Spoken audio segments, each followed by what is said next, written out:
우리에게 주시는 말씀은 고린도전서 7장 1절에서 16절까지의 말씀입니다. 고린도전서 7장 1절에서 16절까지 말씀 함께 보도록 하겠습니다. 저희가 매 주일마다 고린도전서 말씀을 배우고 있는데요. 오늘 7장 말씀 한번 같이 보겠습니다. 1절부터 16절까지 말씀입니다. 같이 봅니다. 너희가 쓴 문제에 대하여 말하면 남자가 여자를 가까이 아니함이 좋으나 음행을 피하기 위하여 남자마다 자기 아내를 두고 여자마다 자기 남편을 두라. 남편은 그 아내에 대한 의무를 다하고 아내도 그 남편에게 그렇게 다할지니라. 아내는 자기 몸을 주장하지 못하고 오직 그 남편이 하며 남편도 그와 같이 자기 몸을 주장하지 못하고 오직 그 아내가 하나니 서로 분방하지 말라. 다만 기도할 틈을 얻기 위하여 합의상 얼마 동안은 하되 다시 합하라. 이는 너희가 절제 못함으로 말미암아 사탄이 너희를 시험하지 못하게 하려 함이라. 그러나 내가 이 말을 함은 허락이요 명령은 아니니라. 나는 모든 사람이 나와 같기를 원하노라. 그러나 각각 하나님께 받은 자기 은사가 있으니 이 사람은 이러하고 저 사람은 저러하니라. 내가 결혼하지 아니한 자들과 과부들에게 이르노니 나와 같이 그냥 지내는 것이 좋으니라. 만일 절제할 수 없거든 결혼하라. 정욕이 불타는 같이 타는 것보다 결혼하는 것이 나으니라. 결혼한 자들에게 내가 명하노니 명하는 자는 내가 아니요 주시라. 여자는 남편에게서 갈라서지 말고 만일 갈라섰으면 그대로 지내든지 다시 그 남편과 화합하든지 하라. 남편도 아내를 버리지 말라. 그 나머지 사람들에게 내가 말하노니 이는 주의 명령이 아니라 만일 어떤 형제에게 믿지 아니하는 아내가 있어 남편과 함께 살기를 좋아하거든 그를 버리지 말며 어떤 여자에게 믿지 아니하는 남편이 있어 아내와 함께 살기를 좋아하거든 그 남편을 버리지 말라. 믿지 아니하는 남편이 아내로 말미암아 거룩하게 되고 믿지 아니하는 아내가 남편으로 말미암아 거룩하게 되나니 그렇지 아니하면 너희 자녀도 깨끗하지 못하니라. 그러나 이제 거룩하니라. 혹 믿지 아니하는 자가 갈리거든 갈리게 하라. 형제나 자매나 이런 일에 구애될 것이 없느니라. 그러나 하나님은 화평 중에서 너희를 부르셨느니라. 아내 된 자여 네가 남편을 구원할런지 어찌할 수 있으며 남편 된 자여 네가 아내를 구원하는지 어찌할 수 있으리요. 아멘. 아담과 하와 이후로 결혼은 인생의 중요한 문제가 되었습니다. 예전에 삼포 세대라는 말이 있었습니다. 아시는 분도 계시겠습니다만 삼포는 세 가지를 포기한 세대라는 뜻으로 그 세 가지가 뭔지 아세요? 연애를 포기하고 결혼을 포기하고 출산을 포기한 이 세대를 삼포 세대라고 합니다. 이 말은 2011년도 경향신문에서 처음 사용한 말인데요. 2010년 이후로 청년들의 실업이 증가하고 또 대학교 다니면서 받았던 학자금 대출을 이제 또 갚아 나가야 되니까 그런 부담도 있고 또 치솟는 집값 등 또는 이렇게 과도한 생활 비용 때문에 20, 30대 젊은이들이 연애와 결혼과 출산을 포기하거나 미루는 현상을 두고 한 말이 그래서 생긴 말이 삼포 세대입니다. 지금은 어떨까요? 몇 달 후면 이제 2020년이 되니까 좀 더 나아졌을까요? 아닙니다. 삼포 세대 후에 취업과 내 집 마련까지 포기한다 해서 이제 오포 세대가 되었고요. 현재는 인간관계와 미래에 대한 희망까지 포기한 사람들이 늘었다 해서 지금은 7포 세대라고 합니다. 이런 얘기는 정말 우리 용기를 꺾고 낙심하게 합니다. 그렇지만 다른 사람들이 이렇게 살아간다고 우리도 같이 그러면 되겠습니까? 안 되지요. 우리에게도 사실 똑같은 고민과 문제지만 그렇다고 그저 주저앉아만 있으면 안 됩니다. 이런 현실에서도 여호수아처럼 마음을 강하게 하고 담대히 하면서 말씀 붙들고 열심히 배우고 준비하고 도전해야 될 줄 믿습니다. 오늘은 여러분과 결혼에 대한 말씀을 함께 나누고자 합니다. 아직까지 결혼하지 않고 혼자 계시는 분도 있고 또 결혼을 하셨다가 사별이나 다른 사정으로 혼자 계신 분들도 계신 줄 압니다마는 본문의 말씀을 통해 결혼한 가정 또 부부간의 의무와 윤리에 대해 생각해 보고자 합니다. 이미 아시겠지만 이 고린도전서 7장은 결혼에 대해 또 혼자 사는 것에 대해 또 이혼에 대해 또 다시 재혼하는 것까지 우리에게 중요한 교훈을 주고 있거든요. 그러니까 결혼을 앞둔 청년들 또 결혼에 사는 부부 또 가정이 위기에 처한 사람들 혼자 되고 난 다음에 새로운 출발을 생각하는 그리스도인들 모두가 꼭 배워야 할 말씀입니다. 말씀을 시작하기 전에 최소한 3가지의 밑그림을 우리가 그려놓고 하는 것이 도움이 될 것 같습니다. 첫째는 당시 고린도의 사회상입니다. 고린도 전서를 배우면서 계속해서 드린 말씀입니다마는 고린도는 항구를 끼고 있어 무역하는 상업 도시였습니다. 그래서 사람들의 왕래가 많고 돈도 넘쳐났습니다. 돈에 여유가 있으면 쓰게 되는데 그러다 보니까 향락 문화가 대단하였습니다. 특별히 성적 방종의 상징인 이 아프로디테 여신의 큰 신전이 거기에 있었고 그 안에 1000명 이상의 창녀들이 있었습니다. 신전에서만이 아니라 거리에서도 매춘이 성행하였습니다. 원하는 사람은 언제든지 얼마든지 그럴 수 있었습니다. 오늘날에는 이것을 부도덕하다 또 불법이라고 하지만 그 당시에는 거리끼는 일도 아니었고 불법도 아니었습니다. 그것은 각자의 자유에 속한 문제였습니다. 당시 그리스 철학의 사조가 그랬고 그렇게 사는 것이 단 한 번뿐인 인생을 멋지고 아름답고 지혜롭게 사는 것처럼 보이기도 했습니다. 지금도 이렇게 생각하고 사는 사람들이 우리 주변에 많잖아요. 둘째는 이런 사회 속에 살아가는 고린도 교회 성도들 중에 있었던 극단적인 신앙입니다. 어떤 신앙이라고요? 극단적인 신앙입니다.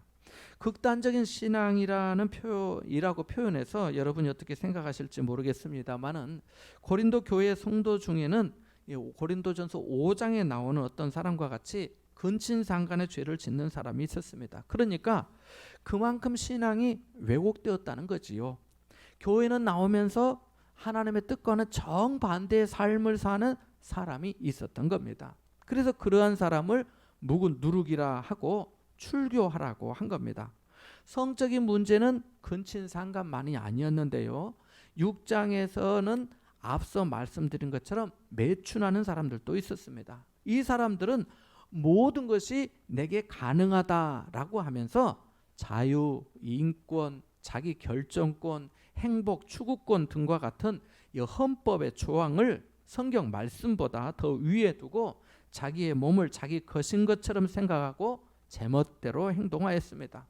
성도는 이미 하나님께서 예수 그리스도의 피로 값주고 산 것이 되었는데 그리스도의 지체가 되고 성령의 전이 되었는데 창녀와 합하여 교회를 오염시키고 혼란에 빠뜨렸던 것입니다. 그래서 이러한 사람들에게는 사도 바울이 음행을 피하라 그리고 너희 몸으로 하나님께 영광을 돌리라고 하였습니다.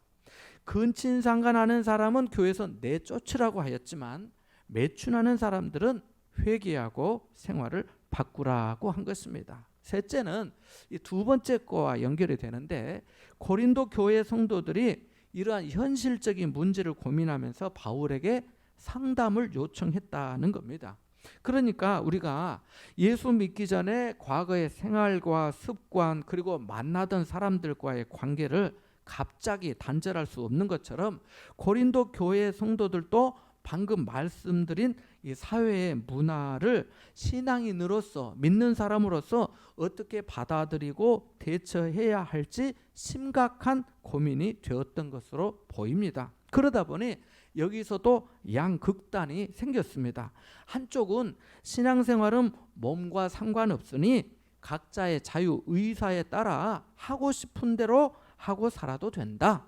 다른 사람에게 피해만 주지 않으면 되는 거 아니냐 한 것입니다. 어떻게 생각해 보면 맞는 말 같은데, 이것은 교회의 구성원이 모두 그리스도의 지체라는 것을 알지 못해 그러한 것입니다. 또 한 가지는 성경에 너희는 거룩하고 성결하라고 했으니 아예 부부간의 잠자리도 끊고 오직 주님만을 바라보면서 살아가자는 거였습니다. 그러니까 한쪽에서는 자유롭게 살자, 다른 한쪽에서는 아예 금요가면서 부부간의 성적인 관심과 접촉 자체도 하지 말자라고 한 것입니다. 고린도 교회는 바울, 아볼로, 베드로와 같은 이 영적 지도자를 중심으로 자기들끼리 교만하여 분열하고 파당을 짓기도 했지만, 이런 문제에 있어서도 입장이 다른 사람들이 있었던 것입니다. 말씀을 더 배우다 보면 먹는 것과 은사 문제에 대해서도 나누어졌던 것을 아시게 될 겁니다. 사람이 어떤 사람에 대해 한 가지가 싫으면 싫고 안 맞으면 같이 말 섞는 것도 싫고 옆에 앉는 것도 싫고 같이 먹는 것도 싫어지잖아요. 그러다 보니 분열되고 교회에 어떤 일을 의논할 때도 의견이 맞서게 되기도 하잖아요. 안 그래요? 그러면 구원의 방주인 교회가 어느 순간부터 산으로 가기 시작합니다. 노아의 방주도 아닌데요. 여러분이 당시 고린도 교회의 성도라 해도 앞서 말씀드린 이 현실적인 고민과 갈등이 있지 않았겠습니까? 바울이 이러한 교회의 사정, 성도들의 형편을 잘 알았던 겁니다. 특별히 이러한 일들에 대해 믿는 자로서 또 믿는 부부로서 어떻게 생활해야 할지를 그들이 바울에게 직접 편지로 물어본 것입니다. 그래서 주님의 말씀과 자신의 견해를 곁들여 우리에게 교훈한 내용이 오늘 본문의 말씀입니다. 이와 같은 밑그림을 우리가 좀 마음에 그려놓고 말씀을 배워야겠습니다. 먼저 1절과 2절의 말씀을 읽어보겠습니다. 같이 봅니다. 너희가 쓴 문제에 대하여 말하면 남자가 여자를 가까이 아니함이 좋으나 음행을 피하기 위하여 남자마다 자기 아내를 두고 여자마다 자기 남편을 두라. 아멘. 방금 읽은 두 구절은 오늘 본문을 이해하는 데 있어서 열쇠와 같은 말씀입니다. 그래서 잘 이해해야 하고, 그런 의미에서 다른 성경에는 이 부분이 어떻게 번역되어 있는지를 말씀드리는 게 도움이 될 것 같습니다. 이렇게 나와 있습니다. 이제 여러분이 적어보낸 여러 가지 질문에 대해 대답해 드리겠습니다. 남자는 여자와 관계를 맺지 않는 것이 좋습니다. 그러나 음행이 성행하고 있으니 남자는 각각 자기 아내를 가지고 여자는 각각 자기 남편을 가지도록 하십시오. 이렇게 되어 있습니다. 우리가 본 성경에는 남자가 여자를 가까이 아니함이 좋으나라고 되어 있습니다만은, 다른 성경에는 남자는 여자와 관계를 맺지 않는 것이 좋으나라고 되어 있습니다. 그러니까 여기 가까이라고 하는 단어가 사실은 성적인 관계를 말합니다. 여기까지만 해서 말씀이 끝나면 6장 18절에 나오는 이 음행을 피하라는 말씀과 연결이 되어서 성도는 예수 믿는 순간부터 부부 생활을 끝내야 되구나라고 생각하게 될 것입니다. 또 청년들은 결혼을 하면 안 되는 것이구나라고 생각될 수도 있습니다. 그러면 어떻게 되겠습니까? 결혼을 통해 가정을 만드신 하나님의 뜻이 안 되는 거지요. 생육하고 번성하라고 하신 뜻도 안 되고, 가정에서의 어떤 얻는 위로와 안식, 또 가족의 사랑 또한 안 되는 거고, 사람이 그 부모를 떠나서 아내에게 합하여 그 둘이 한 몸이 될지니라 라고 하신 예수님의 말씀과도 배치됩니다. 안 그렇습니까? 그래서 이 말씀은 이미 결혼한 부부에게 하신 말씀입니다. 그러니까 1절과 2절의 말씀은 이런 뜻이에요. 여러분이 저에게 남자는 여자와 성적인 관계를 갖는 것이 좋지 않다고 하면서 질문한 내용에 대해 말씀드리겠습니다. 그렇게 하는 것이 좋습니다. 그러나 세상에 음행이 성행하고 있으니 남자는 각각 자기 아내와 잠자리를 하고 여자 또한 자기 남편과 그렇게 하십시오라는 뜻입니다. 무슨 말씀입니까? 결혼한 부부는 부부 생활을 거절하지 말아야 한다는 것입니다. 그렇게 할 경우 배우자가 외도할 위험이 있다는 것입니다. 어쩌면 이런 일 때문에 매춘하는 사람들이 있었는지도 모릅니다. 2절에 두고라고 하는 말씀이 나오는데 이 두고라고 하는 말은 두다, 가지다 라는 뜻으로 상대방, 배우자를 성적으로 소유하여 즐거워한다는 뜻이거든요. 이와 같은 입장에서 3절, 4절의 말씀을 보면 이 바울의 강조점을 더 잘 알 수 있고 이 문맥이 맞는 것을 확인하게 됩니다. 우리 함께 3절, 4절의 말씀을 읽어보겠습니다. 같이 봅니다. 남편은 그 아내에 대한 의무를 다하고 아내도 그 남편에게 그렇게 할지라.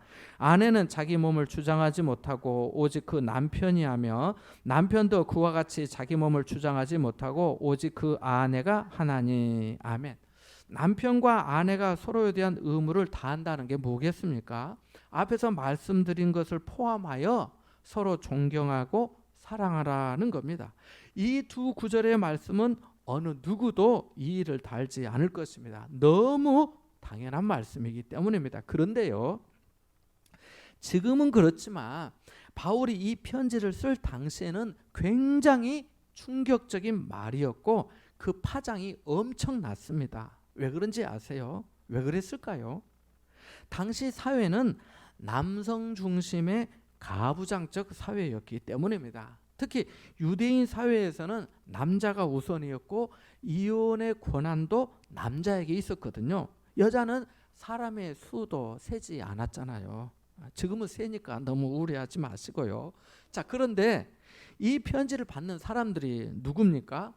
유대인도 있었겠지만 헬라 사람들, 로마 사람들, 아프리카 사람들, 아시아 사람들입니다. 민족마다 남자와 여자에 대한 태도가 상당히 달랐지만 대체적으로 고대 시대에는 남자 중심이었잖아요. 그런데 여기 어떻게 말씀합니까? 상호 호혜적이고 평등하게, 동등하게 말씀합니다. 부부간의 평등을 말합니다. 양쪽 다 의무를 다하라는 겁니다. 한쪽으로 편중되어 있지 않습니다. 4절에서는 더 나아가서 아내는 자기 몸을 주장하지 못하고 오직 그 남편이 하며 남편도 그와 같이 자기 몸을 주장하지 못하고 오직 그 아내가 하나니라고 합니다. 그러니까 결혼한 부부는 자기 몸을 스스로 주장하지 말고 배우자의 뜻에 따라 존중하고 복종하라는 것입니다.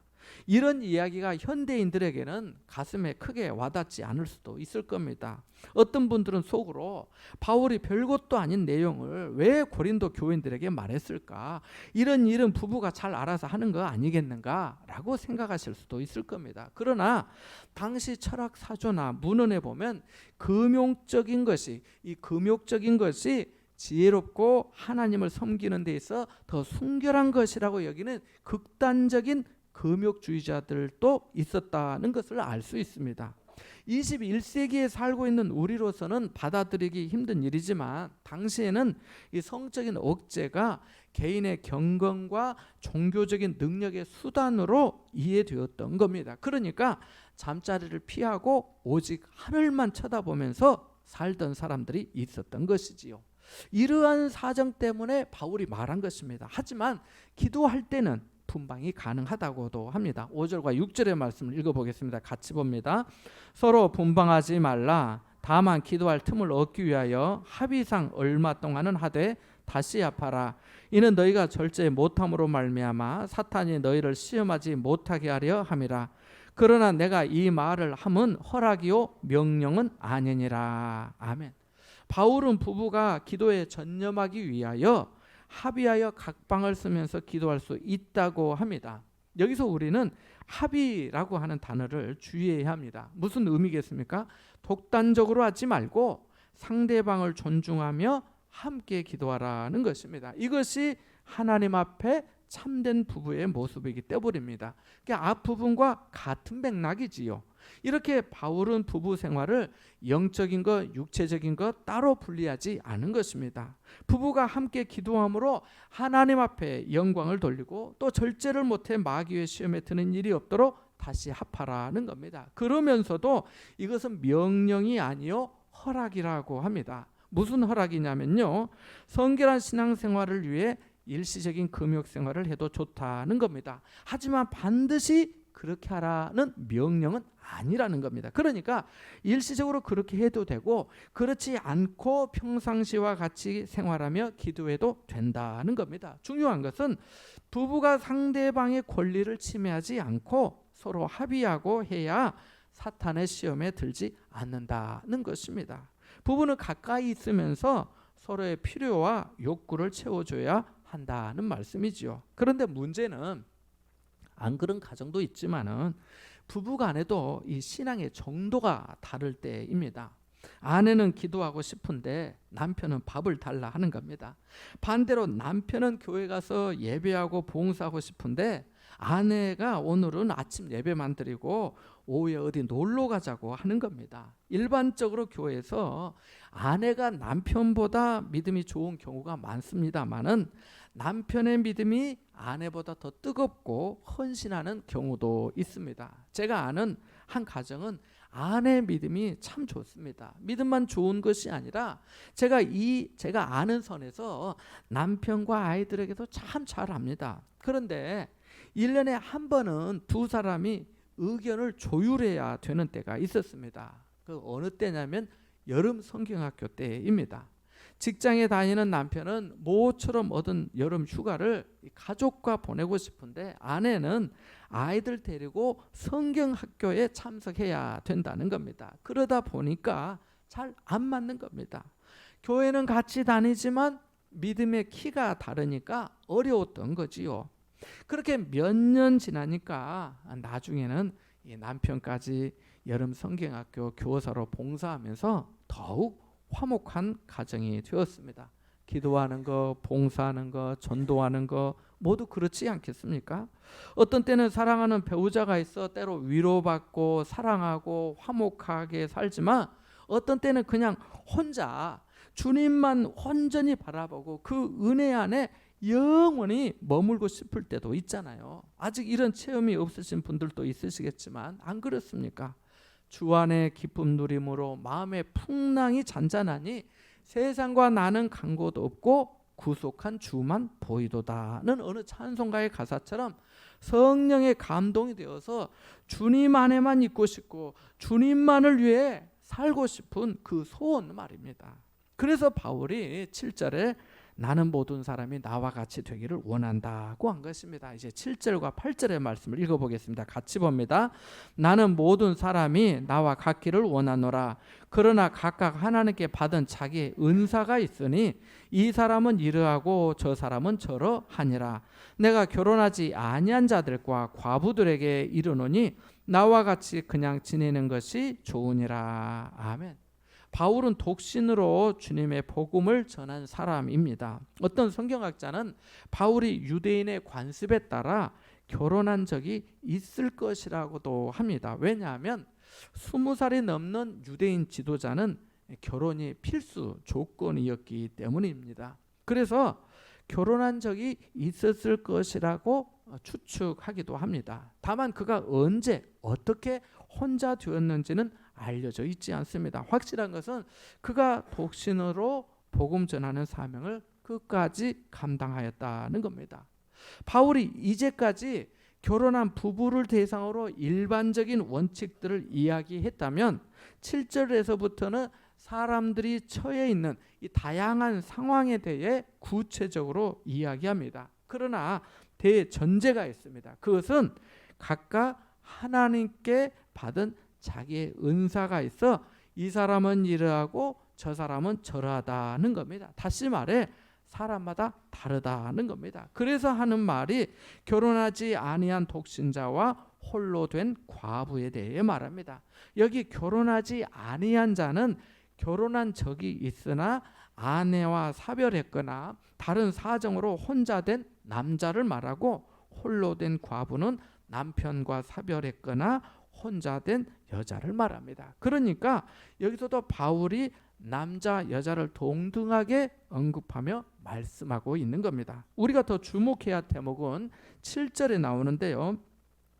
각각 하나님께 받은 자기의 은사가 있으니 라고 하는 말씀입니다. 각각 하나님께 받은 자기의 뭐가 있다고요? 은사가 있다고 합니다. 여기에도 하나님께 받은 은사가 있으니 그 은사대로 하라는 것이지요. 혼자 지낼 수 있으면 바울과 같이 그렇게 지내고, 그럴 만한 은사가 없으면 다시 결혼하라는 것입니다. 그래서 하는 말이 9절 말씀입니다. 이렇게 말씀하죠. 만일 절제할 수 없거든 결혼하라. 정욕이 불같이 타는 것보다 결혼하는 것이 나으니라. 혹시 오해하실지 몰라 말씀드리는데요. 이미 말씀드린 바와 같이 고린도 지역은 다른 지역에 비해서 성적으로 문란한 도시였습니다. 그러다 보니 어떤 사람들에게는 그것이 더 절제하기 힘든 일이었을 수도 있습니다.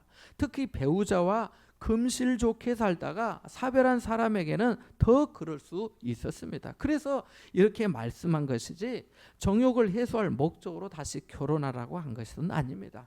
절제할 수 없어 죄와 싸우고 고통받고 매춘하는 음행에 빠지는 것보다는 결혼하는 것이 더 좋다는 것입니다. 어떤 기록에 의하면 고린도 교회 안에는 청상 과부에게 끝까지 혼자 믿음을 지키며 살아야 한다고 주장하는 사람들도 있었다고 합니다. 그러니까 바울은 그런 사람들의 입장에 반대하여 오히려 배우자를 사별한 성도가 하나님의 주신 은사 가운데 혼자 살만하면 살고 그렇지 못하면 결혼하라는 것입니다. 이제 이혼에 대해 중요한 교훈을 말씀해 줍니다. 우리 함께 10절에서 13절까지 말씀을 읽어보겠습니다. 같이 봅니다. 결혼한 자들에게 내가 명하노니 명하는 자는 내가 아니요 주시라. 여자는 남편에게서 갈라서지 말고 만일 갈라섰으면 그대로 지내든지 다시 그 남편과 화합하든지 하라. 남편도 아내를 버리지 말라. 그 나머지 사람들에게 내가 말하노니 이는 주의 명령이 아니라 만일 어떤 형제에게 믿지 아니하는 아내가 있어 남편과 함께 살기를 좋아하거든 그를 버리지 말며 어떤 여자에게 믿지 아니하는 남편이 있어 아내와 함께 살기를 좋아하거든 그 남편을 버리지 말라. 아멘. 바울은 믿는 부부는 서로 갈라지지 말라고 호소합니다. 결혼 제도를 만드신 하나님의 뜻과 이혼을 금하신 예수님의 명령을 따라 한 말씀입니다. 혹시 부득이한 사정으로 갈라섰으면 그대로 지내든지 다시 합하라고 합니다. 곁들여 혼자 믿음 생활하는 가정에서 믿지 않는 배우자가 믿는 배우자와 함께 살기를 좋아하거든 그를 버리지 말고 함께 살라고 합니다. 다만 이것은 주님의 명령이 아니라 자신의 의견이라고 합니다. 이렇게 함으로 믿는 아내로 말미암아 믿지 아니하는 남편이 또는 믿는 남편으로 말미암아 믿지 아니하는 아내가 거룩하게 된다고 합니다. 하나님의 은혜 안에 머물고 거룩한 성도의 가정이 된다는 거지요. 그러나 믿지 아니하는 쪽에서 헤어지려고 하면 헤어져도 무방하다고 합니다. 하나님은 우리를 화평 중에 살도록 부르셨기 때문입니다. 가정에서 믿지 않는 배우자가 믿는 배우자에게 불신과 또 적대감을 가지고 있다거나 그를 학대한다면 그런 환경에서는 결코 화평을 이룰 수 없기 때문입니다. 마지막으로 바울은 16절에서 믿는 성도의 섬김과 사랑을 통해 믿지 않는 배우자도 구원할 수 있다는 소망을 말합니다. 비록 지금은 교회에 나와 믿음 생활하지 않고 있어도 배우자에 대한 의무를 다하면 그 가정은 화평할 것이고 때가 되면 그 배우자도 구원할 수 있다는 소망을 말한 것입니다. 사랑하는 여러분, 결혼한 분들은 서로에게 더욱 잘하시기 바랍니다. 부부간의 의무를 다하시기 바랍니다. 각자 하나님께 받은 은사를 따라 살아가시기 바랍니다. 아직 믿지 않는 배우자가 있다면 배우자의 구원을 위해 더욱 기도하고 잘 섬기시기 바랍니다. 그리하시면 하나님께서 반드시 은혜의 날을 가정에 허락해 주실 줄 믿습니다. 이와 같은 은혜가 여러분과 함께 하시기를 축원합니다. 잠시 말씀을 묵상합니다.